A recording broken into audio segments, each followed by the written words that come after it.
अस्सलाम वालेकुम नाजरीन, दिन भर की अहम खबरों और तज्जियों के साथ आज शाम 7 बजे में मैं हूं आपके साथ आसमा इकबाल। नाज़रीन, इसराइल और ईरान के दरमियान 12 रोज़ बाद बिलाखिर जंगबंदी हो गई और जंगबंदी के बाद खिलाफ वर्जियों के इल्ज़ामात भी लगना शुरू हो चुके हैं। इसराइल का कहना यह है कि ईरान की जानिब से जंगबंदी की खिलाफ वर्जी की जा रही है, जिसके बाद इसराइली वज़ीर दिफा का कहना था कि उन्होंने इसराइली फ़ौज को जंगबंदी की खिलाफ वर्जी पर ईरानी हुकूमत को निशाना बनाने का हुक्म दे दिया है। इस सारे मामले में डोनाल्ड ट्रंप ने दोनों को ही मुर्दे इल्ज़ाम ठहराया है और कहा है कि दोनों ने सीज़ फायर की खिलाफ वर्जियाँ की हैं, यानी इसराइल ने भी और ईरान ने भी। कहना उनका यह भी था कि मैं खुश नहीं हूँ और अब देखना यह है कि डोनाल्ड ट्रंप इसराइल को जंगबंदी के इस फैसले पर कायम रख सकते हैं या नहीं, जिसका ऐलान उन्होंने वाशिंगटन में प्रेस कॉन्फ्रेंस करते हुए किया था और कहा यह था कि ये एक ऐसी जंग थी जो बरसों जारी रह सकती थी और पूरे मशरिक़ वस्ता को तबाह कर सकती थी। इस 12 रोज़ा जंग में मशकूक गैर वाज़ेह नुकसानात के साथ ईरान का जानी और माली नुकसान नाज़रीन ज़्यादा हुआ है। उसके जौहरी प्रोग्राम से मुंसलिक साइंसदान निशाना बने हैं, उसकी टॉप अस्करी क़यादत को हदफ बनाया गया है और उसके जौहरी तनसीबात पर भी शदीद बमबारी हुई है, जबकि ईरान के मुकाबले में इसराइल का माली, अस्करी और अहम सनती तनसीबात का नुकसान निस्बतन कम हुआ है।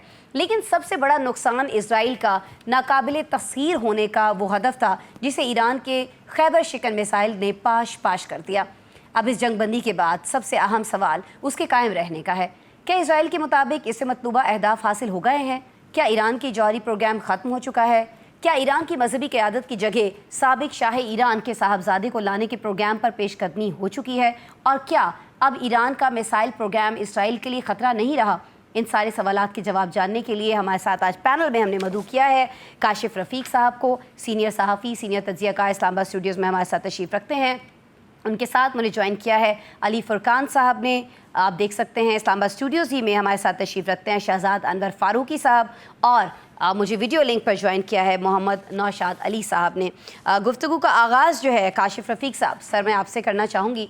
काशिफ साहब, हम देख रहे हैं कि जंगबंदी की थोड़ी देर के बाद ही इस पर तो हम आएंगे कि जंगबंदी कैसे हुई, क्या हुआ, क्या होना चाहिए था, क्या एक्सपेक्ट किया जा रहा था, लेकिन जंगबंदी के थोड़ी देर के बाद ही हमने देखा कि इसराइल ने ईरान पर खिलाफ वर्जी का इल्ज़ाम लगा दिया कि 6 मुख्तलिफ जगह जो है उनको निशाना बनाया गया इसराइल में इस जंगबंदी के ऐलान के बाद भी। आपको लगता है जो इल्ज़ामात का सिलसिला अब आपस में शुरू हो चुका है और जिस तरह से इस पर थोड़े बुखलाए हुए भी दिखाई देते हैं आज ट्रंप साहब, और जिस तरह के बयानात वो दे रहे हैं कि क्यों हो रहा है, ये नहीं होना चाहिए था, ये जो सारी सिचुएशन है काशिफ साहब, इसमें जंगबंदी कायम रह सकती है? बिस्मिल्लाहिर्रहमानिर्रहीम। देखिए, जंगबंदी तो कायम रहेगी। अच्छा। और जंगबंदी करवाई इसलिए गई है कि इसको हमने कायम रखना है, अदरवाइज़ इसराइल के लिए बड़ा मुश्किल हो जाएगा। जो इल्ज़ाम इसराइल ने लगाया कि जंगबंदी की खिलाफ वर्जी करते हुए ईरान ने मिसाइल्स दागे हैं, एक्चुअली जिस वक्त जंगबंदी का कहा गया उससे पहले जो भी मिसाइल फायर हो चुके वो बिफोर उस सारी कमिटमेंट के हुए थे।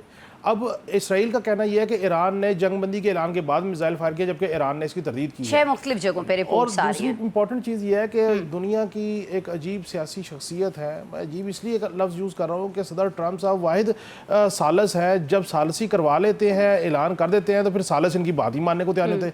फ्रीकैन जो से उनके इनको डिसऑन करना शुरू कर देते हैं। अब अजीब मामला है कि भारत ने कहा कि पाकिस्तान से जंगबंदी करा दो, बाद में भारत ने कहा जी हम क्यों माने ट्रंप साहब की सालसी को। अब ट्रंप साहब कहते हैं कि जी मैं बड़ा खुश हूँ, जंगबंदी हो गई, बड़ी तवील जंग रह सकती थी, हर चीज़ थी। गो के ईरान ने, मैं समझता हूँ कि इसराइल से ज़्यादा अहदाफ हासिल किए, जो उसका दिफाई निज़ाम ज़मीन बोस हुआ, इंफ्रास्ट्रक्चर को नुकसान पहुँचा, और अमेरिका की अपनी मिथ जो है वो सवालिया निशान बन गई जिस वक्त उन्होंने अटैक किए बेसिस के ऊपर मुख्तलिफ ममालिक में। सो अब इस सारे मामले में अगला जो मामला था वो ये था कि शायद अमेरिका की मिथ भी जो है वो एट स्टेक लग जाती, जिसकी वजह से यकायक ट्रंप साहब ने जंगबंदी के मामले के ऊपर लेके गए। और मैं आपको कल भी कह रहा था कि जंगबंदी का जो भी मामला होगा वो फ्रीकैन होगा, ईरान तय करेगा कि जंगबंदी उसने किस हद तक करनी है। अब भी आप मुझे बताइए कि अमेरिकन बेसिस भले वो खाली थे, उसके ऊपर ईरान ने जो है मिसाइल फायर किए, अटैक किया। अगर अमेरिका इस खित्ते का अपने आप को बदमाश समझता है, वो कहता है मैं अथॉरिटी हूँ, उसके बाद उसकी खाली जो बेसिस के ऊपर भी अटैक किए गए, उसके बाद अमेरिका ने कहा हम रिएक्ट करेंगे। ट्रंप का कहना था अगर अमेरिका ईरान ने हमला जवाब दिया तो हम बहुत बड़ा रिएक्शन देंगे। फिर उसने बड़ा रिएक्शन देने की बजाय यकायक जंगबंदी, जैसे यकायक हमला किया वैसे यकायक जंगबंदी होगी। इसका मतलब ये है कि अमेरिका को ये महसूस होना शुरू हो गया था कि कहीं इसराइल की तरह हमारे दिफाई निज़ाम की कलई ना खुल जाए। सो इस बारे मामले में, और ट्रंप ने ये कहा कि वो इसराइल से ना खुश है, क्योंकि जो कैलकुलेशन थी, देखें इस सारी जंग को अगर सम अप करें, ईरान का इंटेलिजेंस फेलियर साबित हुआ, हाँ। और कमज़ोर दिफाई जो सिस्टम है इसराइल का वो साबित हुआ। अमेरिका जो कह रहा था कि वो अथॉरिटी है, अमेरिका की अथॉरिटी जो है वो ज़मीन बोस हुई, उसने रिएक्ट नहीं किया, बल्कि उसने उन हमलों के बाद जंग बंदी करवाई और ट्रंप का एकतरफा ऐलान था। अब ट्रंप साहब जो मर्जी कहें, बहरहाल मैं समझता हूँ कि इसराइल को टॉलरेट करना पड़ेगा, और ईरान के अंदर जो वो समझते हैं कि अहदाफ हासिल करनी है, जी। अब जोहरी मामला जो है ना कि ईरान जोहरी कुव्वत हासिल करेगा या नहीं करेगा, मैं समझता हूँ ये सेकंड ऑप्शन चला गया। अब तो ममालिक उसको बने बनाए एटम बम देने को तैयार हो गए हैं। ठीक हो गया, ये ज़्यादा खतरनाक बात है। ठीक हो गया, ये ज़्यादा खतरनाक बात है, इसको भी हम डिस्कस करते हैं। और मैं अली फुरकान इसी ये जिस पॉइंट पे काशिफ साहब ने छोड़ा है इसको ज़रूर डिस्कस कीजिएगा। और दूसरा ये कि ईरान में हम देख रहे हैं कि न तो कोई रजीम चेंज हुआ, न ही जौहरी प्रोग्राम ख़त्म हुआ, तो फिर इसराइल किस तरह से कह सकता है कि इस जंग पर, इन अटैक्स के जो उसके अहदाफ थे वो उसने हासिल कर लिए हैं, क्योंकि उसकी सलामती को तो ख़तरात अभी भी मौजूद हैं ना अली साहब? जी, यकीनी तौर पे इसराइल के हवाले से बहुत सारे सवालात हैं, लेकिन इस जंगबंदी के हवाले से जो ईरान ने जवाब दिया अमेरिका को, ये बहुत अहम था। अगरचे ये अलामती था, जिस तरीके से काशिफ साहब बता रहे थे कि उसमें कोई बहुत ज़्यादा नुकसान नहीं हुआ, लेकिन ये अलामती हैसियत भी बहुत ज़्यादा है। एक सुपर पावर, एक बहुत बड़ी दुनिया की सबसे बड़ी अस्करी कुव्वत की खित्ते में जो उसका हेडक्वार्टर है, ये सेंटकॉम का रीजनल हेडक्वार्टर है और सबसे बड़ी बेस है, वहाँ उसको निशाना बनाना इसकी बहुत ज़्यादा अहमियत थी। इससे बढ़ के एक चीज़ अगर आप इसको देखें तो ये मिसाइल हमले ईरान की तरफ से उस वक्त में किए गए जब ईरानी वज़ीर ख़ारजा मॉस्को में मौजूद थे, और वो प्रेसिडेंट पुतिन और उनकी जो आला क़यादत है अस्करी, उनके साथ मीटिंग जो है वो कर चुके थे। तो आप इससे अंदाज़ा लगाइए कि एक बड़ी मैसेजिंग बड़ी क्लियर थी, बड़ा वाज़ेह था कि अगर अब सूरत हाल आगे बढ़ती है तो यकीनी तौर पे रूस इस जंग में हिस्सा होगा। ईरान ने इन हमलों को पूरी कैलकुलेशन के साथ, पूरी तैयारी के साथ जो है वो किया, और एक मैसेज पहले दे दिया अमेरिका और दुनिया को कि अगर ये सूरत हाल आगे बढ़ती है तो रूस भी इस जंग में बराह रास्त शरीक हो जाएगा, जिस तरीके से अमेरिका इस जंग में शरीक हुआ। तो ये दो जो चीज़ें हैं उन्होंने मेरे ख्याल में मजबूर किया प्रेसिडेंट ट्रंप को कि वो जो जिस तरीके से सोच रहे थे उसको दूसरी तरह सोचे, रीथिंक किया उन्होंने अपनी सूरत हाल को, और इस तरफ जो है वो आए। इसराइल के हवाले से जो आपने बात की, तो यकीनी तौर पे इसमें कोई शक की बात नहीं है कि उसका नाकाबिल तस्खीर होने का जो सिलसिला था, जो एक दावा था, उसको बहुत हद तक जो है वो नुकसान पहुंचा है, और अभी ये हदफ जो है वो बहुत करीब जो है वो हो गया है ईरान के, जो कि इससे पहले शायद बहुत दूर और बहुत ज़्यादा फासला तस्वर किया जाता था। ईरान की जो मिसाइल टेक्नोलॉजी है वो काम की उन्होंने पिछले 10 सालों में सिर्फ इसी के ऊपर फोकस किया, इसके अलावा ईरान के पास कुछ खास जो है वो था नहीं, लेकिन वो भरपूर अंदाज में उसने जो है वो काम किया। अब ईरान भी यकीनन रीथिंक करेगा अपनी सूरत हाल को। खित्ते के इत्तेहादी जो है वो भी अच्छी बात यह है कि ईरान के ख़िलाफ़ उस तरीके से किसी मुल्क ने पोजीशन नहीं ली, बावजूद इसके कि कतर में उन्होंने मिसाइल जो है वो दागे अमरीकी बेस के ऊपर भी दे दी ना जी, कतर ने ही सालिसी करवाई। तो अच्छी हाँ। चीज़ है मेरे ख्याल में, ईरान के पास बहुत कुछ है जो उसने हासिल किया, लेकिन अगले आने वाले 2-3 सालों में बहुत सारी सूरत हाल जो है उसकी तरफ बढ़ना होगा, बहुत सारी चीज़ों को देखना होगा ईरान को भी और खित्ते के दीगर ममालिक को। अच्छा, खित्ते के दीगर ममालिक की जब हम बात करते हैं नौशाद साहब, एक तो इस जंगबंदी पर मैं ज़रूर चाहूँगी कि आप अपना तज्जिया हमसे, हमारे देखने वालों से ज़रूर शेयर कीजिएगा। आपको लगता है कि चल पाएगा, मामला नहीं चल पाएगा, किस जानिब सिचुएशन को जाता हुआ देखते हैं, सर ज़रूर कहिएगा। लेकिन खित्ते के दीगर ममालिक की जिस तरह से अली फुरकान साहब ने बात की, तो रशिया सर कहीं हमें बहुत पीछे दिखाई दिया। टॉप अस्करी क़यादत जो है, जब उसको निशाना बनाया गया इसराइल की तरफ से ईरान की, तब हमें कहीं पर रशिया जो है दिखाई नहीं दिया, उसके साथ खड़ा हुआ। जब हमने देखा कि उसकी ये जो तनसीबात हैं, जौहरी तनसीबात, उनको निशाना बनाया गया, ख़त्म किया गया, तब हमें रशिया आता हुआ दिखाई नहीं दिया। सही है कि ईरान ने कतर के साथ, बाकी ममालिक के साथ जो ताल्लुकात हैं उनको ख़राब नहीं होने दिया इस अटैक के बावजूद, लेकिन आपको नहीं लगता कि बहुत सारी चीज़ें अब ईरान पर भी बहुत सारी तरह से वाज़ेह हो चुकी हैं, ख़ासतौर पर जिन ममालिक को वो समझता था कि उसके साथ हर लम्हा हर वक्त खड़े हैं और एग्रीमेंट? बिस्मिल्लाहिर्रहमानिर्रहीम। देखिए, बज़ाहिर आपको ऐसा लग रहा है कि रूस वहाँ खड़ा नहीं था, वगरना अगर आप वो जो मिसाइल जो ईरान से इसराइल तक गए हैं, एक्चुअली वो रूस की की टेक्नोलॉजी पर ही बेस करते हैं, और रूस ने ही उन मिसाइल्स को इतनी जिला बख्शी है कि वो ना सिर्फ वहां पहुंचते हैं बल्कि वो उनके जो रडार सिस्टम्स को जो डॉज देकर वो निशाना भी बना लेते हैं। ये वहां पे रूस खड़ा हुआ नजर आ रहा था, पूरी दुनिया ने उसको देखा है। खुद जो अमेरिकी सदर है उन्होंने ये बात कही कि हमें रूस और नॉर्थ कोरिया जो है वो नजर आ रहे थे इसके अंदर। तो ये जो इम्पोर्टेंट पहलू है इस मामले का कि रूस, देखिए जब आप इस तरह की किसी उसके अंदर शामिल होते हैं, पाकिस्तान के अपने कंस्ट्रेंट्स हैं, लिमिटेशंस हैं, रूस की इस वक्त अपनी है। काशिफ साहब ने, शायद मुझे याद पड़ता है कि एक प्रोग्राम में ये कहा था कि वो यूक्रेन वॉर में भी इस वक्त इन्वॉल्व है। प्लस ये है कि जो उसकी अपनी कंस्ट्रेंट्स हैं वो अपनी जगह जो डिप्लोमेटिकली होती हैं या इंटरनेशनल लेवल पे होती हैं वो चलती हैं। मामला ये नहीं है। मामला जो असल में है, ये जो ईरान के साथ अगर दोस्त ममालिक खड़े ना होते तो क्या ईरान का हाल फलस्तीन वाला ना हुआ होता? इजराइल ने तो उस पर हमला कर दिया था। और जहां तक बात है इसराइल की, तो मैंने ये आपके पिछले प्रोग्राम में शायद कह दिया था कि इसराइल को शिकस्त हो चुकी थी। इसराइल ने जिस मकसद को लेकर ईरान पर हमला किया था वो मकासद हासिल नहीं हुए। और माजरत के साथ मेरे नजदीक ये जो फिल्म इसराइल ने शुरू की थी, इसको बाद में बिल्कुल उसी तरह जिस तरह पाक भारत जंग के अंदर भारत को ट्रंप साहब ने बचाया है, मेरे नजदीक ये जो तो जौहरी तंसीबात जिसमें 1% भी रेडिएशन नहीं है, वो बड़े मजेदार बम है। मुझे तो पता था कि वो जो ये जो होते हैं बस्टर बम होते हैं, बंकर बस्टर, ये सिर्फ बंकर तबाह करते हैं। मुझे अब ये पता चला कि ना सिर्फ वो तबाह करते हैं बल्कि वो जो है ना वो कंसील भी कर लेते हैं। यानी वो जौहरी जो मवाद उसके अंदर मौजूद था वो उसकी कोई 1% भी जो है वो कहीं पर कोई चीज नजर नहीं आ रही। पता नहीं ये किस किस्म की, मतलब मुझे तो ये सारे सिनारियों के अंदर अजीब सा वो नजर आ रहा है। तीसरी बात ये है कि भाई फेस सेविंग के लिए ईरान ने खाली एयरबेस पे हमला कर दिया। खुद जो प्रेसिडेंट साहब फरमा रहे हैं कि जनाब हमें इतला कर दी गई थी और हमने जो है एयरबेस खाली करा ली, थैंक्स टू ईरान, हमारी जानी नुकसान नहीं हुआ। तो ये जो उसके बाद बेसिकली मेरी नजर के अंदर अमेरिका ने जैसे भारत को फेस सेविंग दी थी और उसको बचा लिया था, इसी तरह इसराइल को भी बचा लिया गया। क्यों? अगर फर्ज कर लेते हैं हम यहाँ ये इस वक्त कुछ लम्हे के लिए ये फर्ज कर लें कि जंगबंदी नहीं हुई, तो आपको क्या लग रहा है कि अगले 10-15 दिन के अंदर, ये 12 दिन थे, अगले 15 दिन के अंदर इसराइल की हालत क्या हो सकती थी? वो हम पिछले 12 दिन से उसका आइडिया ले सकते हैं अगर इसमें यूएस नहीं है तो। सो मेरी नजर में जो एक वो कहते हैं ना जिद्दी बच्चे की, और एक बड़ी दिलचस्प सी बात है, ये फूड फॉर थॉट हो सकता है सोचने वालों के लिए कि इसी बहाने इसराइल को भी तो कट टू साइज कर दिया गया है। तो मैं समझता हूं ये बड़ी अच्छी पॉलिटिक्स है कि अगर आपका बच्चा ना समझ हो तो उसको जरा कर लेने देना चाहिए जो उसने करके देख लिया, और उसका नतीजा भी भुगत लेना चाहिए। तो मेरी नजर के अंदर ये जो कुछ भी बाद में हुआ है, जो इस ईरान पर हमले के बाद, उसमें बहुत कुछ फिर बाद अज़ां जो है वो स्क्रिप्टेड था और फिर वो तरीके से इसको अवॉइड कर लिया गया। ठीक हो गया नौशाद साहब।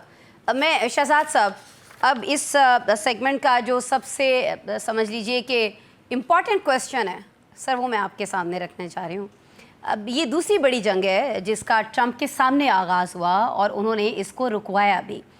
यानी अब हम ये कह सकते हैं कि वाकई अब वो नोबेल प्राइज़ जो है उसके हकदार करार पाए, ऐसा ही है ना शहजाद साहब? बिस्मिल्लाहिर्रहमानिर्रहीम। बहुत शुक्रिया आसमा। और ये जो आपने इसको अहम सवाल करार देने के लिए जोर डाला है सवाल के ऊपर, मैं उसके लिए आपका शुक्रगुजार हूँ। और ये सवाल मैंने आपसे किया, इस पे भी शुक्रिया करना चाहिए शहजाद साहब। मैं हर 2-3 सूरतों में आपका शुक्रगुजार हूँ। गुजारिश ये है कि मेरा ख्याल है जब ये तनाज़ा शुरू हुआ था तो तब हमने एक प्रोग्राम किया था, तो मैंने कहा था कि ये मुझे 2-4 दिन में जंग बंदी होती हुई नज़र आ रही है। और चूँकि उसकी वजह ये थी कि जिन मकासद को लेकर ये शरारत शुरू की गई थी वो तो हो ना पाया। हाँ। तो उसके बाद इसने बंदी होना था। अब उसके बाद लड़ाई ये थी कि जी मतलब किसका बाबा जो है वो कहाँ होगा। तो वो अपने अपने बाबे की लड़ाई ये सारे लोग लड़ रहे थे, और उसके लिए फिर अमेरिका साहब बहादुर को इसमें बीच में आना पड़ा, और अमेरिका ने ये कोशिश की कि वो अपर हैंड शो कर सके इसराइल का। हालांकि इसराइल की जो भी इस वक्त तक की सूरत हाल है वो मुंह से अपने बता रही है। देखिए, इंटरनेशनल पॉलिटिक्स में सारा खेल जो है वो परसेप्शन का हुआ करता है। अब ये पिछले मतलब इतने खुश वक्त हैं डोनाल्ड ट्रंप साहब के, जब से ये आए हैं तो बहुत सारे लोगों के जो इबाम हैं वो दूर हो रहे हैं। मतलब भारत जो है वो एक बड़ी ताकत है, वो इलाके का थानेदार है, वो परसेप्शन भी ठीक हो गया। फिर किसी को लगता था कि ईरान एक तारने वाला है, और जैसे हमने गज़ा में कर लिया, जैसे हमने शाम में कर लिया, तो शायद यहाँ भी कर लेंगे। तो ये अच्छी बात है कि लोगों पे हकीकत आशनाई जो है वो हो रही है। और मुझे लगता ये है कि नोबेल प्राइज़ के लिए जो हमने नॉमिनेशन की है तो उसके लिए अब ये कुदरत जो है वो सारे अज्जा इकट्ठे करके तो डोनाल्ड ट्रंप के लिए जोर लगाना शुरू हो गया। वो क्या था, एक था ना किसी फिल्म में कि जी जब आप किसी चीज, शाहरुख का एक डायलॉग, मैं अपनी दिल से कुछ चाहें तो कायनात पूरी मिलके उस चीज के लिए वो अल्लाह आपका भला करे। बस ये अब कायनात की सारी ताकतें जो हैं वो मिलकर डोनाल्ड ट्रंप को ये नोबेल प्राइज दिलवाने के लिए तुल गई हैं। अब मुझे लगता ये है कि ये साजिश जो है वो शायद कामयाब ना हो सके, क्योंकि असली जो कुदरत है, जिसके कब्ज़े कुदरत में मेरी जान है, पता नहीं उसको क्या मंजूर है और होगा वही जो उसको मंजूर है। हाँ, और अल्लाह करे कि जो भी लिखा है और जो भी होने जा रहा है वो बेहतर, और ख़ास तौर पर गज़ा के लोगों के लिए भी सोचा जाए। मेरे ख्याल में सारा पैनल से इत्तेफाक करेगा कि जहाँ बड़ी बड़ी जंगें रुकवाने का क्रेडिट लेते हुए हमें दिखाई दे रहे हैं डोनाल्ड ट्रंप, उन्हें चाहिए कि गज़ा के लोगों के लिए भी कुछ सोचें और उनके लिए भी कुछ ऐसी चीज़ की जाए जिससे हमें ये जो जुल्म है, जो बर्बरियत है इसराइल की, वहाँ पर भी रुकती हुई दिखाई दे। यहाँ तो चले रोक ली गई, और ख़ास तौर पर कतर पे अटैक के फ़ौरन बाद हमने देखा कि इसके लिए एफर्ट्स अब बहुत ज़्यादा तेज़ हो गई थी। नाज़रीन, ब्रेक ले लेते हैं प्रोग्राम में, और फिर जब हम इस खित्ते की बात कर रहे हैं, ईरान के साथ क्या हुआ सब ने देखा, ईरान ने क्या किया, किस तरह से जवाब दिया। कुछ लोग ये कह रहे हैं कि इस पे ईरान का पलड़ा जो है भारी रहा है, कुछ कह रहे हैं इसराइल का। लेकिन जी इस पर डिस्कशन तो हम कर चुके हैं। ज़ाहिर है कि ईरान को ये कामयाबी मिली है कि अमेरिका को कूद के प्रेस जंग को कहीं ना कहीं रुकवाना पड़ा है। लेकिन इस खित्ते में जो प्रॉक्सी वॉर है वो अभी भी जारी है, और इसमें यहूदो हनूद का जो गठजोड़ है वो बहुत खुलकर सामने आ रहा है। इस पर पहले भी हम बात कर चुके हैं, लेकिन आज इस जंग को रुकवाए जाने के बाद सिचुएशन क्या है, सिचुएशन किस जानिब जा सकती है, इसको एक ब्रेक के बाद डिस्कस कर लेते हैं अपने पैनल के साथ।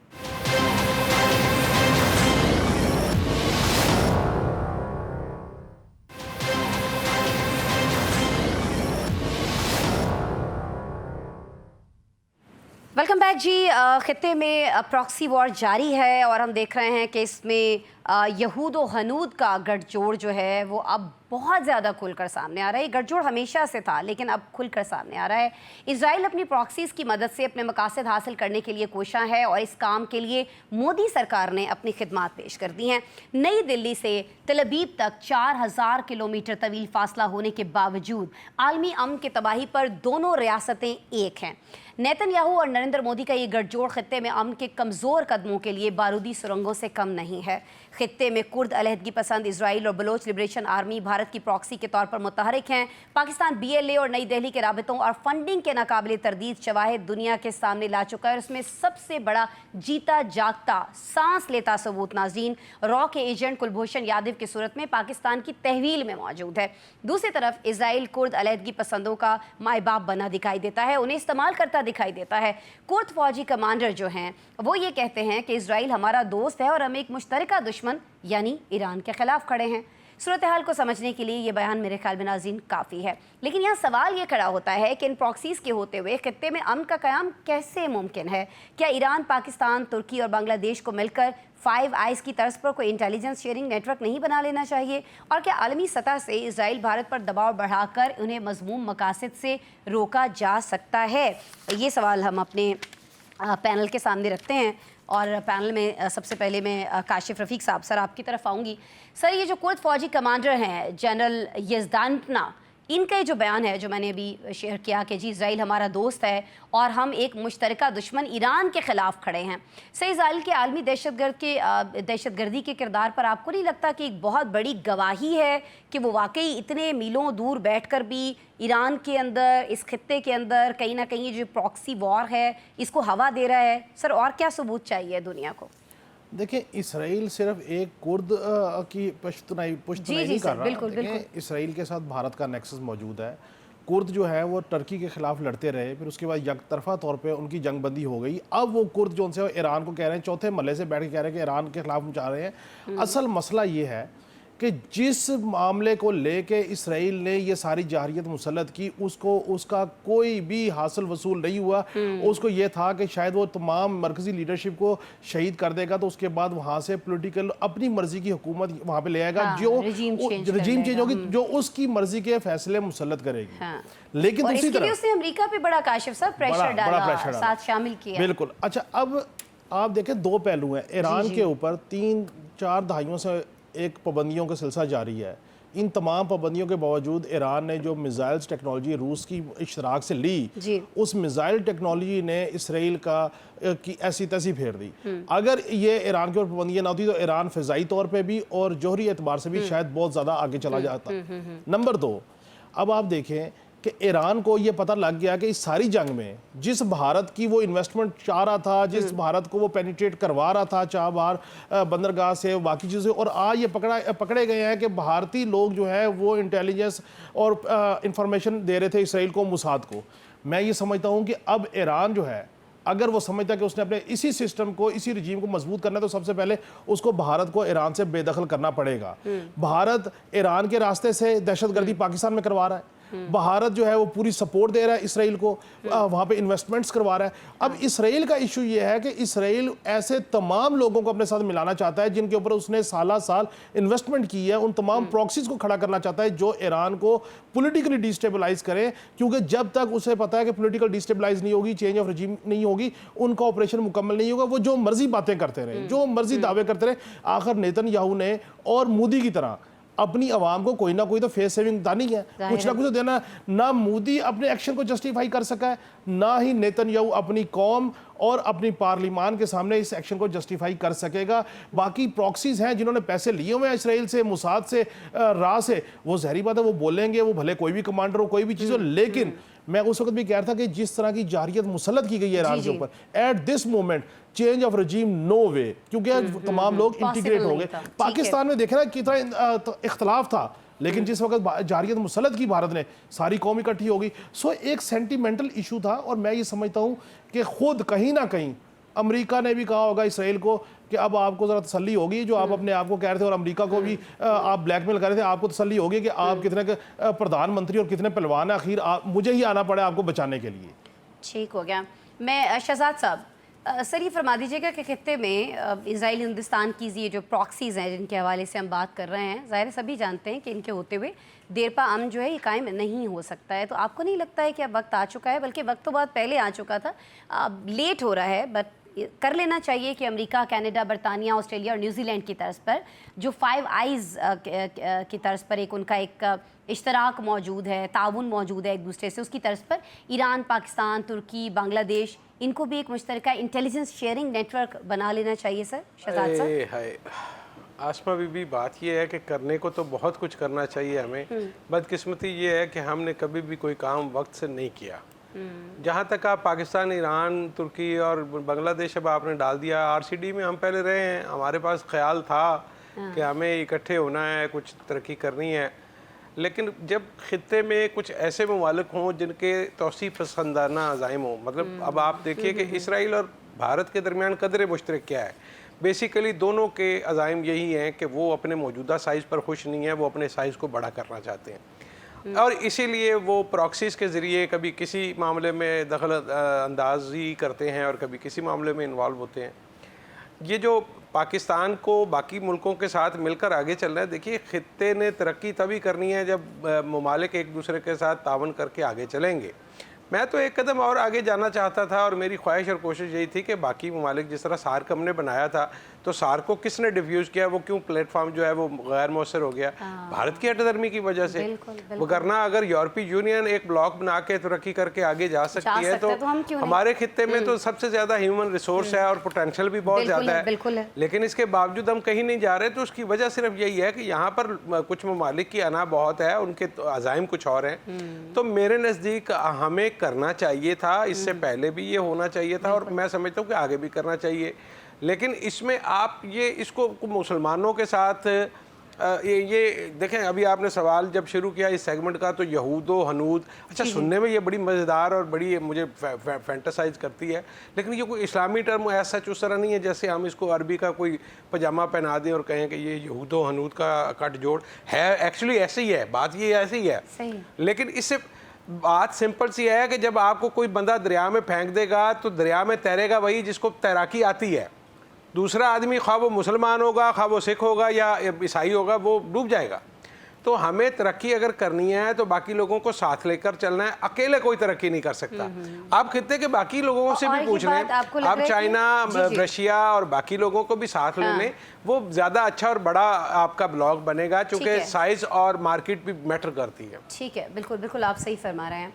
लेकिन अभी जो प्रॉक्सीज मौजूद हैं, अली फुरकान साहब, सर ये फरमा दीजिएगा कि इन प्रॉक्सीज के खिलाफ जो केसेस हैं आलमी सतह पर हम ठीक तरह से रख नहीं पाते हैं, या आपको लगता है कि आलमी इदारे इस किस्म की प्रॉक्सीज के खिलाफ कार्रवाई नहीं कर सकते हैं, या कोई ना कोई उनकी ऐसी मजबूरी है जिसके तहत वो कार्रवाई करते नहीं हैं? कुलभूषण यादव का भी मैं यहाँ पर जिक्र करना चाहूँगी। सर हमारे पास तो जीते जागते सबूत मौजूद है ना, तो फिर क्या हम अपने केस को उस तरह से रख नहीं पा रहे हैं वहाँ पर उन प्लेटफॉर्म्स पर जहाँ बात की जा सकती है? अली साहब जी, एक तो ये कि आलमी अदारों की हैसियत का अंदाज़ा तो मेरे ख्याल में हालिया अरसे में हमें काफ़ी हद तक हो गया है। इसलिए यकीनी तौर पे ये फोरम्स मौजूद हैं, कम से कम आप अपना केस जो है वहाँ प्लीड कर सकते हैं और वहाँ से आवाज़ें कुछ ना कुछ उठती हैं। ऐसा नहीं है बेजान है, लेकिन बहरहाल इन इदारों की हैसियत अब भी मौजूद है किसी न किसी सूरत में, और उसको पाकिस्तान या बाकी ममालिक अपनी तर्ज पे जो है उसको इस्तेमाल करने की कोशिश भी करते हैं।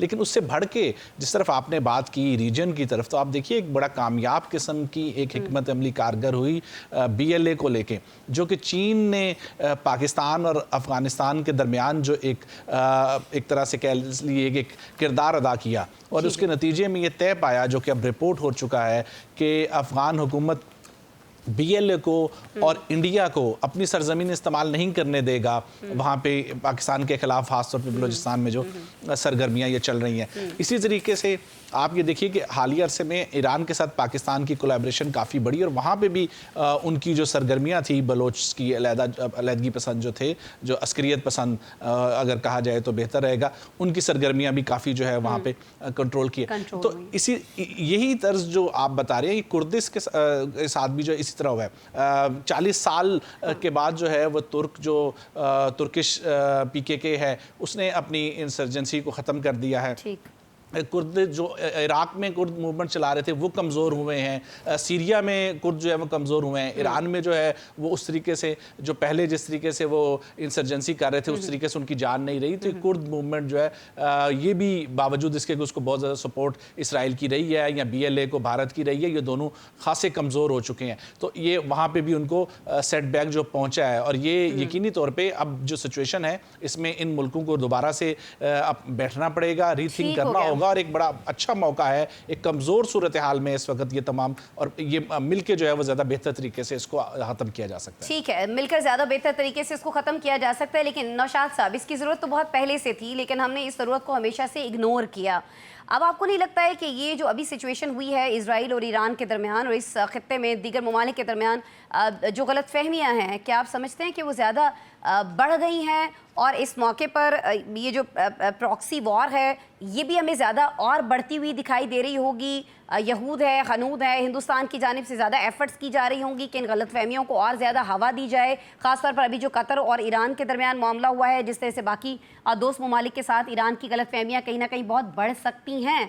तो इससे आपको ये फ़ायदा उठाते हुए दिखाई देंगे, और अगर वो फ़ायदा उठा रहे हैं तो हमें तो मज़ीद एक्टिव होना चाहिए ना, ताकि कोई नई जो प्रॉक्सीज़ हैं वो ना आ पाएँ, या जो पहले से ये प्रॉक्सीज़ मौजूद हैं इनको किसी तौर ख़त्म किया जा सके। नौशाद साहब जी देखिए, अभी शहजाद साहब ने जो आपको बात बताई ना, ये बड़ा अहम पहलू है इस सारे मामले के अंदर। कि फर्ज कीजिए कि कोई 2 या 3 ममालिक अगर ये चाहते हैं कि कुछ बेहतरी आए, लेकिन एक मुल्क जो है वो उन 2-3 ममालिक को ही खाना चाहता हो, एक्सपैंड करना चाहता हो वहां पे, तो फिर उनके लिए बड़ी प्रॉब्लम हो जाता है। बेशक अब सार्क भी देख लें, अभी तो ब्रिक्स का जो आप देखिए कि ब्रिक्स जो है उससे भी इंडिया जब पीछे हटना शुरू हुआ है, तो ब्रिक्स को भी कोशिश की जा रही है कि उसको खराब किया जाए, जिसके बाद ब्रिक्स ने ये फैसला किया कि वो अपने आप को और तरह से एक्सपैंड करे।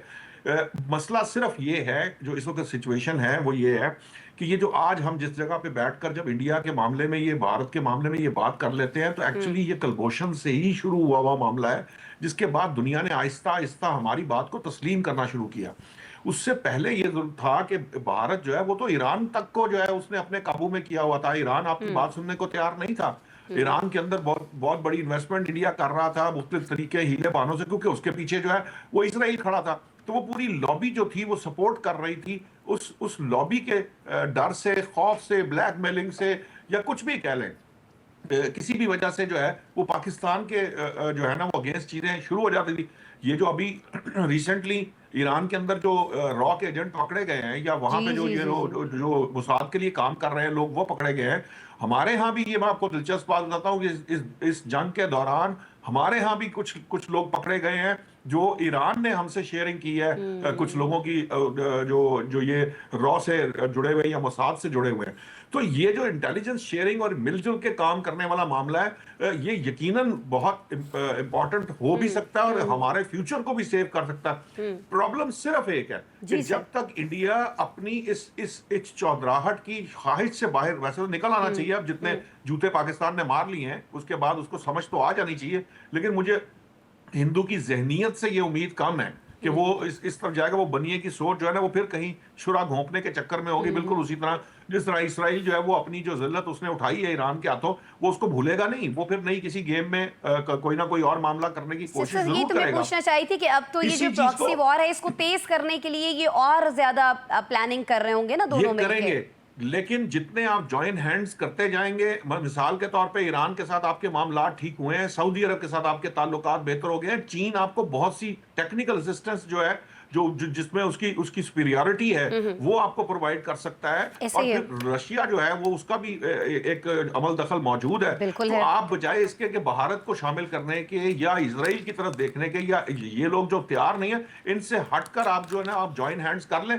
जब आप इनके अगेंस्ट एक पावर के तौर पे खड़े होंगे मिलजुल कर सब, तो ये अल्टीमेटली इनको कर्टेल करना आसान हो जाएगा। वही शहजाद साहब वाली बात के जो लोग जी सर एक फिक्रा कहना चाहूँगा। देखिए, जो जदीद जंग के तरीक़ाकार हैं उसमें कोशिश यही होती है कि लड़ाई के लिए अपने लोगों और अपनी ज़मीन का नुकसान ना किया जाए। तो प्रॉक्सीज़ का इस्तेमाल पैसे दे के करना या किसी और ज़रिए से को मुराद दे के करना, ये मॉडर्न वे ऑफ लड़ाई है। तो इसके लिए अब ये बंद नहीं हो सकता, ये इसी तरह रहेगा और लोग प्रॉक्सीज़ के ज़रिए एक दूसरे के साथ लड़ाई करते रहेंगे। हाँ, लेकिन ये आपका पॉइंट बड़ा वैलिड है कि कुछ ऐसे ममालिक के बीच में जा सकता है, इसको कर्टेल किया जा सकता है एक दूसरे के साथ मिलकर, इंटेलिजेंस शेयरिंग के जरिए, एक दूसरे की हेल्प से। बिल्कुल, एक दूसरे की हेल्प से। लेकिन इस हेल्प के अंदर जो लोग खलल डालते हैं, जैसे शहजाद साहब ने अपनी गुफ्तगू में फरमाया था कि उन ममालिक को फिर इसमें शामिल ही नहीं किया जाना चाहिए, ताकि आगे जाके ये इत्तेहाद जो है कहीं ना कहीं, जैसे पहले हमने देखा ख़राब हो जाता है या मामला बिगड़ जाते हैं, उस तरह की सिचुएशन जो है वो ना होने पाए। अब ब्रेक ले लेते हैं नाज़रीन प्रोग्राम में, और प्रोग्राम के तीसरे और आखिरी सेगमेंट में जब हम आपसे मिल रहे होंगे तो बात करेंगे करप्शन के उस नासूर की जो ख़त्म होने का नाम ही नहीं लेता है। दीवारों पर लटके कैलेंडर तब्दील हो गए, हुकूमतें बदल गई, क्या कुछ ख़त्म नहीं हुआ? लेकिन नहीं ख़त्म हुए तो करप्शन के ये भयानक किस्से ख़त्म नहीं हुए? पाकिस्तान से डिस्कस करते हैं इन किस्सों को ब्रेक के बाद।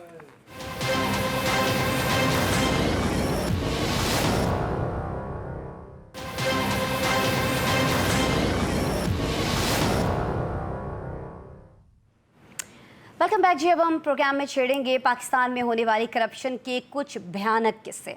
चलिए मान लेते हैं नाज़रीन, जैसे कहा जाता है कि दुनिया का कोई भी मुल्क करप्शन फ्री नहीं है, हर जगह जराइम होते हैं, लेकिन ये भी तो है ना नाज़रीन कि लोग वहाँ पर पकड़े जाते हैं, उन्हें सज़ाएँ होती हैं और उन्हें निशाने इबरत भी बनाया जाता है। लेकिन हमारे यहाँ ऐसा क्यों नहीं होता है? अरबों खरबों रुपए के स्कैंडल सामने आते हैं, बड़ी बड़ी हेडलाइंस लगती हैं और फिर कुछ अरसे बाद टाइम फिश सब खत्म हो जाता है। बदकिस्मती से हमारे यहाँ सरकारी इदारे अपना एतबार ऐसे खो चुके हैं कि मुल्जिम मुजरिम भी हो जाए तो उस पर कोई फ़र्क नहीं पड़ता है। अप्रैल के आखिर में हमने देखा था कि केपी में 40 अरब रुपए का स्कैंडल सामने आया था। खैबर पख्तूनख्वा के सरकारी बैंक अकाउंट से 40 अरब रुपए से ज़ायद के घपले का इंकशाफ हुआ, जिस पर वज़ीर आला अली अमीन गंडापुर ने नोटिस भी लिया था। लेकिन वो नोटिस गया कहाँ? इंक्वायरी क्या हुई भी कि नहीं हुई? इस पर रावी बिल्कुल खामोश है।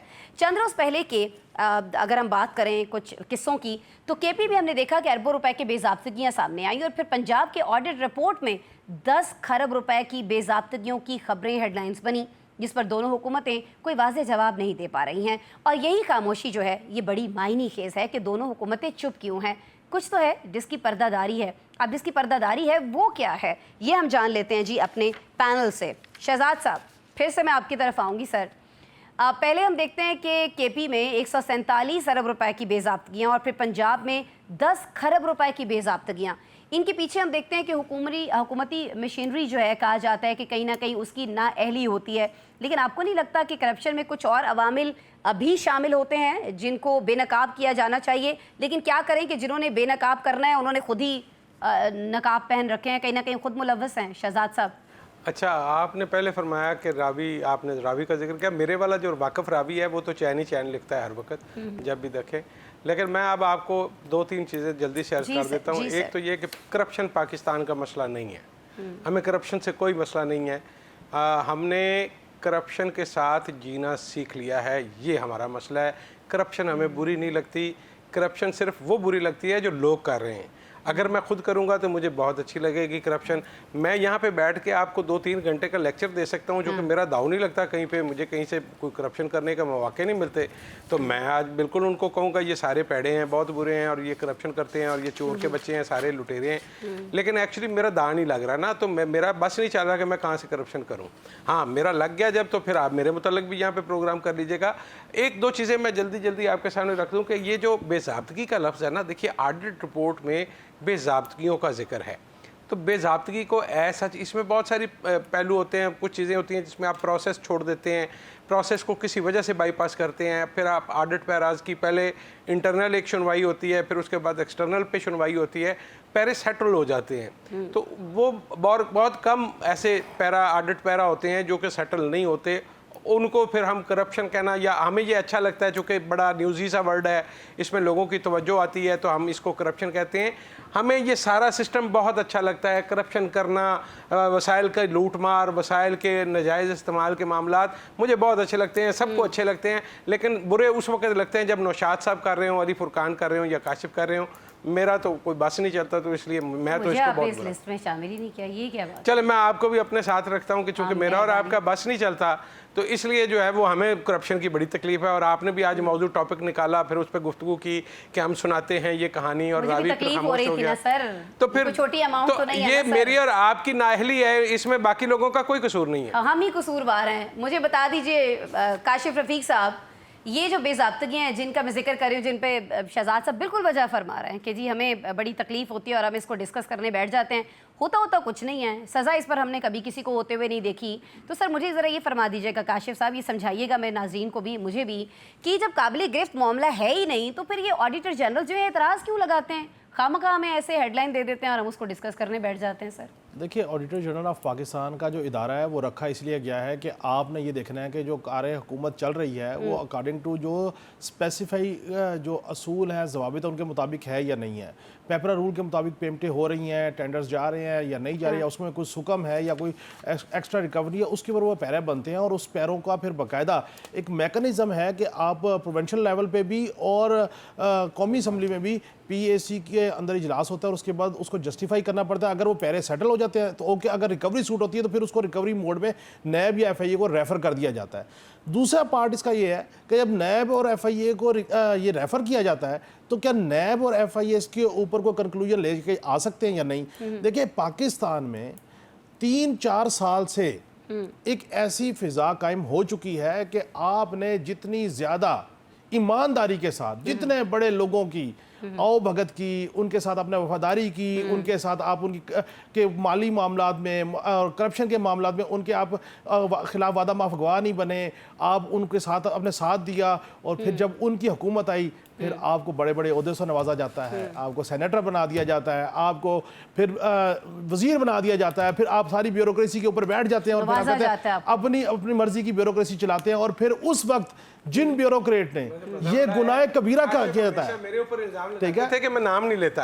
आज काशिफ ने बड़ी खूबसूरत बात की। मैं नाम भी ले दूंगा, मैं तो कहता रहा। और फिर वो उन ब्यूरोक्रेट को खुडे लाइन लगाना, उनको इंक्वायरियां करना, और उनको कि आपने उस वक्त हमारे जो सुकम निकाले थे, अब आपका हक नहीं है नौकरी करना। तो हजूर मसला ये है कि मैं तो वज़ीर आज़म साहब और फील्ड मार्शल साहब को ये तवातर से कहता हूँ, आपके प्रोग्राम में मुतादिद बार मैंने कहा, छोड़े लोगों से कर्जा लेना, प्रोजेक्ट लाना। भाई आपने जब यहाँ पे ब्यूरोक्रेसी के बाबुओं को और अपने लोगों को पूछना ही नहीं है कि करप्शन के ऊपर को फांसी लग जाए, कोई सजा हो जाए, कुछ हो जाए। जो जितना बड़ा करप्ट है वो पैसा देता है, बार्गेन करके बाहर आ जाता है। आप मुझे बताएं पिछले 5 साल से कोई एक बंदा बता दें जो करप्शन की आड़ में जिसको ना बहुत सजा हुई हो? कोई सजा नहीं है। ये रवैया है, इतने कमाओ, इतने दो और दोबारा ओहदा ले लो, कहानी खत्म, पैसा आजम। सो इस मुल्क का अलमिया एक है, आपने जब तक करप्ट लोगों को सजा नहीं देनी, आपने जब तक उनको कैफे किरदार तक नहीं पहुंचाना, उस वक्त तक करप्शन करें, को ऑडिट पैरे की आड़ में करे, को किसी प्रोजेक्ट की आड़ में करे, को किसी की आड़ में करे, बस साहब बहादुर खुश होने चाहिए जो हमें ओहदे भी दे और हर चीज दे। बाकी अल्लाह खैर। बिल्कुल सही फरमाया आपने। अब जैसे पहले सेगमेंट में शहजाद साहब मैंने आपसे एक बड़ा अहम सवाल किया था ना, उसी तरह इस लास्ट सेगमेंट में मैं नौशाद साहब से बड़ा अहम सवाल करने जाए। नौशाद साहब, ये जो पंजाब ऑडिट रिपोर्ट है ये कहती है कि 14 केसेस में कोई 3 अरब रुपए की रकम जो है, बल्कि इससे ज़ायद की रकम जो है वो गलत इस्तेमाल हुई है, उसका फ्रॉड हुआ। 25 अरब रुपए से ज़ायद की 50 गैर मजाज अदायगियाँ की गई, ये भी ये रिपोर्ट हमें बताती है। साथ ही साथ रिपोर्ट में कहा यह भी गया है कि जो गैर मुस्तहिक किसान थे, गैर मुस्तहिक किसान नौशाद साहब, उनको 480 मिलियन रुपए की सब्सिडी दी गई, यानी सियासी बंदरबाट हुई। तो नौशाद साहब, आप नहीं समझते कि ये तो मरियम नवाज हुकूमत के खिलाफ एक बहुत बड़ी चार्जशीट है सर? अच्छा, मैं जब आप बात कर रहे थे, मेरे लकीली मेरे पास ना ये कुंजी पड़ी हुई है, ये जो आप करप्शन की कर रहे थे ना, ये किताब है ना, मैं देख रहा था इसको। ये सप्लीमेंट्री ग्रांट्स होती हैं, ये सप्लीमेंट्री बजट है, ये ना ये 99.9% जो है ना ये मसाइल का हल है। ये जो ऑडिट रिपोर्ट है, पहली बात ये मैंने अभी रखी है, बड़ी मोटी सी है ये बजट जो है। पहले तो ये यहाँ से ये जो आपको ये सिस्टम बताया था, ये करप्शन नहीं होती, ये माली बेज़ाब्तियाँ और ये जो भी ये मामला है, ये उसके खाते में चीजें जो है वो सेटल हो जाएंगी। दूसरी बात जो इंपॉर्टेंट है, जब आपने ये हेड पढ़ा ना 3.1 बिलियन का, मैंने भी यहाँ लिख के रखा हुआ था कि ये जो रकम का गलत इस्तेमाल और फ्रॉड, हाँ। ये इसमें फ्रॉड जो है ना, फिर वही ये 99.9% निकल गया। कोई 1-8% कहीं पे कोई बात रह जाए तो शायद रह जाए, वरना ये भी किसी ना किसी तरीके से, क्योंकि जो जिन बाबुओं की बात काशिफ साहब कर रहे हैं ना, वो बड़े सियाने हैं, उनके पास बहुत से रास्ते हैं। दिलचस्प बात ये है कि बहुत सारे पैरास जो है ना वो ऑडिट के लिए छोड़ दिए जाते हैं, क्योंकि उनको फिर ये सप्लीमेंट्री बजट के जरिए जब सेटल कर लिया जाता, फिर उनको मखसूस तरीके से सेटलमेंट में डाल के क्लियर करा लेते हैं। ये जो आपने किसानों की बात की है, वो अल्टीमेटली वो जिस तरह मैंने कहा कि कागजी कार्रवाई तो पूरी हो जाएगी, हमेशा से होती आई है। इसमें जो करप्शन वाला मामला होगा वो यकीनन बहुत नॉमिनल सा होगा, कहीं पे जो हुआ होगा। मैं ये नहीं कह सकता करप्शन नहीं होती, करप्शन हो रही है, हमेशा से होती आई है, लेकिन हमारे यहाँ ये ज्यादा शोर है। जिस तरह हमने जब बात आपने शुरू की तो 10 खरब रुपए की करप्शन की बात हुई, तो 10 खरब से जो मामला शुरू हुआ वो आपने मुझे 2 फिगर कोट किए, 3.1 बिलियन वाला, और दूसरा मेरा ख्याल आपने 25 गैर मजाज अदायगियों 25 अरब रुपए की, जी बिल्कुल, तो सेटल हो जाएंगी बड़े आराम से।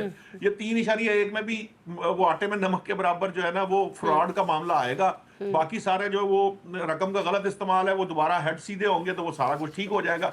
सो ये सारी बात अपनी जगह है। ये जो कागजी है ना, ये चीजें ये इम्पोर्टेंट है, और जो पैरा सेटल नहीं होगा वो फ्रॉड है। हाँ, लेकिन ये मैं कह रहा हूँ ना, जब ये जो सप्लीमेंट्री बजट जिसकी मैं बात कर रहा हूँ, ये सारी सेटलमेंट्स में चली जाएंगी, ऑडिट पैरा सेटल हो जाएंगे। जब सेटल हो जाएंगे तो हो जाएंगे। जो फ्रॉड वाला मामला है वो भी हेड्स और चेंज करके, जो आप कह रहे हैं ना, जो गैर मजाज किसान, ये मजाज भी बन जाएंगे, और फिर मजाज बन के ना सिर्फ मजाज हो जाएंगे, बल्कि हो सकता है कि आपके जो कागजों में आए तो पता चले, क्योंकि वो टाइम गुजर चुका होगा, तो बाद में ये सबसे अहम किसान शायद कंसिडर किए जाएंगे कि ठीक हो गया। और हम भी आज इसको डिस्कस कर रहे हैं, हम भी आज इसको डिस्कस कर रहे हैं। 2-4 दिन मेरे ख्याल में और इस पे बात होगी, और फिर ये किस्सा जो है करप्शन का ये भी कहीं ना कहीं दब जाएगा। और वैसे तो बाबू बैठे हैं ना सब सारी चीज़ें दबाने के लिए, लेकिन ये बाबू जो हैं अली फुरकान साहब, ये खैबर पख्तूनख्वा में भी हैं। वहाँ हमने सुना था कि केपी में सरकारी बैंक अकाउंट से 40 अरब रुपए से ज़ायद की जो है वो खुर्द बुर्द हुई थी। इसका इंकशाफ हुआ, इस पर बड़ा शोर मचा। एक डंपर ड्राइवर के हवाले से हमारे पास खबरें आई थी, मुमताज़ शायद उनका नाम था, जिनके अकाउंट्स में तकरीबन 4.5 अरब रुपए मौजूद थे। और ये जो ड्राइवर थे, इनकी एक फ़र्जी कंस्ट्रक्शन कंपनी भी थी। यानी अली साहब, ये जो अडयाला जेल तक पहुँचने वाली केपी हुकूमत है, इसमें करप्शन के किस्से कहानियाँ जो है ये भी कहीं गलत नहीं थे। सबने इस बहती गंगा में हाथ धोए हैं कहीं ना कहीं। फुरकान साहब, ये बिल्कुल ये एक बड़ा सवाल इसलिए भी है कि ये केपी में वो जमात हुकूमत में है जो खुद जो है वो नारा लगाती रही कि किसी कुल्फ़ी वाले के जो है अकाउंट से पैसे निकल आए, किसी रेडी वाले के अकाउंट से इतने जो है वो करोड़ रुपए और अरब रुपए निकल आए थे, और आज उन्हीं की सरकारी बैंक से जो है वो ट्रांजैक्शन होती है किसी डंपर वाले के पास। तो इसलिए ये बड़ा सवाल यकीनन बनता है कि वो जमात दावेदार रही है ना, इल्जामात लगाती रही है, दावे करती रही है। तो ये जो आपने बात की, हम इस बात को मान लेते हैं जिस तरीके से हमारे साथी कह रहे हैं कि ये करप्शन नहीं है, ये बेजाब्तियां हैं, ये एतराज़ात हैं। तो ये बेजाब्तियां जो हुई हैं ये मैंने तो नहीं बनाए ना कवायद, ये आपने तो नहीं बनाए हैं आसमा जी, ये कवायद इन्हीं के अपने बनाए हुए हैं जिनकी बेजाब्तियां की गई हैं। तो ये कवायद की बेजाब्तियां क्यों हैं, ये एक सवाल है एक बड़ा कि आप एक मैकेनिज्म ना वो सही भी कर लेंगे। आपको नौशाद साहब ने भी बता दिया, शहजाद साहब ने भी फरमाया, और इन्होंने काशिफ साहब ने तो बड़े खुले अल्फाज में कह दिया बाबू बैठे हैं ना, बाबू कर लेंगे सही। फिर ये कवायद को खत्म कर देना, फिर ये तो कवायद खत्म कर देने चाहिए। एतराज क्यों लगाते हैं सर, खत्म करें ना, हम हमें ना बताएं। अगर ये सेटल हो जाने हैं, बिल्कुल इसमें से बहुत सारे सेटल हो जाएंगे, तो इन कवायद को खत्म कर दीजिए। ताकत का जो मरकज है वो सिर्फ वज़ीर आला हाउस को डिक्लेयर कर दीजिए, बाकी तमाम निजाम जो है उसको खत्म कर दीजिए ताकि ये बेजाब्तियां जो है वो भी ना आए। एक सेकंड, मैं आपकी तरफ दोबारा आपके मेरे ख्याल में आपकी गुफ्तगू से कुछ एतराज़ात जो है ना, मैं सिर्फ अली साहब यही तो झोल रखे जाते हैं, फिर जब पकड़ना मकसूद होता है, गर्दन पकड़नी मकसूद होती है, तो फिर यही सारे देखें ये सारे पैरामीटर इसलिए रखे गए हैं कि भाई आपने अगर अपना सियासी किबला काबा दुरुस्त कर लिया, हाँ तो ठीक है, तो फिर इसमें को सेटल कर देंगे, नहीं तो फिर नैब तो एफआईए तो है ही है, फिर तनोसी फाड़ के ले जाएंगे। शहजाद साहब कुछ कहना चाह रहे हैं, मैं आती हूं। एक साहब जब इख्तियार में आए तो ठेके देने का उनके पास इख्तियार था, तो वो उन्होंने किसी से पैसे तय कर लिए कि ठेका तुम्हें दूंगा, उन्होंने ऊपर लिख दिया अप्रूव्ड, पैसे आए नहीं। अब वो परेशान, नायब कासिद ने पूछा कि साहब क्यों परेशान है, उन्होंने कहा यार वो मैंने अप्रूव्ड लिख दिया, फाइल के ऊपर पैसे नहीं आए। उन्होंने कोई मसला नहीं, आप फाइल वापस मंगवाएं, और फाइल मंगवाई, उन्होंने कहा अप्रूव्ड से पीछे लिखे थे नॉट, उन्होंने नोट लिख दिया। अब जब वो ठेकेदार को पता चला कि नॉट अप्रूव्ड हो गई है, तो वो शाम को पैसे लेके आ गया। अब वो फिर परेशान किया, अब वो पैसे आ गए, अब क्या करूं? तो उसने कहा साहब कोई मसला नहीं है, आप फिर फाइल मंगवाएं। उन्होंने कहा जहां नॉट लिखा हुआ है टी के आगे ई लगा दें, तो नोट अप्रूव हो जाएगा। तो यहाँ पे हम हर तरह की सूरत हाल का, हर तरह का हल है हमारे पास, परेशानी नहीं, परेशान नहीं होना। और इससे ये साबित हुआ कि फारूकी साहब भी एक अपनी नौयत के बाबू हैं। काश अल्लाह तेरी जुबान मक्के और अल्लाह तेरी आवाज मक्के और मदीने, काश ऐसा होता। शहजाद साहब सही कह रहे हैं, क्यों अली फुरकान साहब, सारे बाबुओं वाले टैक्टिक्स तो पता है हमारे शहजाद साहब को। बिल्कुल, ये मेरे ख्याल में इनको जो है वो एडवाइजर के ओहदे के ऊपर हमें तजवीज़ करना चाहिए, दोनों वज़ीर आला के लिए बैक वक्त ये दोनों को एडवाइस दे और ये बताएं कि ये कवायद जो है ये मायने नहीं रखते, इनको जो है वो अब खत्म हो जाना चाहिए, और ये बेज़ाब्तियां खुद बुद खत्म हो जाएंगी जब कवायद खत्म हो जाएंगे, या फारूकी साहब उनके एडवाइजर आ जाएंगे। बस एक ई लगाने की देर है जी। नौशाद साहब, फिक्रा कहना चाह रहा हूं, इनकी बदकिस्मती ये है कि ये बेचारे सहाफियों के बाबू हैं, अगर ये हुकूमतों के बाबू, मैं टैलेंट रोल रहा है ਤੁਹਾਡੇ सामने। हाँ हाँ, और किसी भी कौम का सबसे बड़ा अलविया ये होता है कि उसका टैलेंट जो है उसे ज़ाया कर दिया जाए। तो भाई देखिए हमारे यहाँ हमारे सहाफ़ियों में एक टैलेंट जो है वो ज़ाया हो रहा है। बहरहाल जी आज का प्रोग्राम जो उसका वक्त ख़त्म हुआ। काशिफ रफ़ीक साहब, अली फुरकान साहब, मोहम्मद नौशाद अली साहब, शहजाद अनवर फारूकी साहब, आप लोग हमारे साथ मौजूद रहे, आपका शुक्रिया। नाज़रीन आपने प्रोग्राम देखा, आपका शुक्रिया। कल मिलते हैं दोबारा आपसे।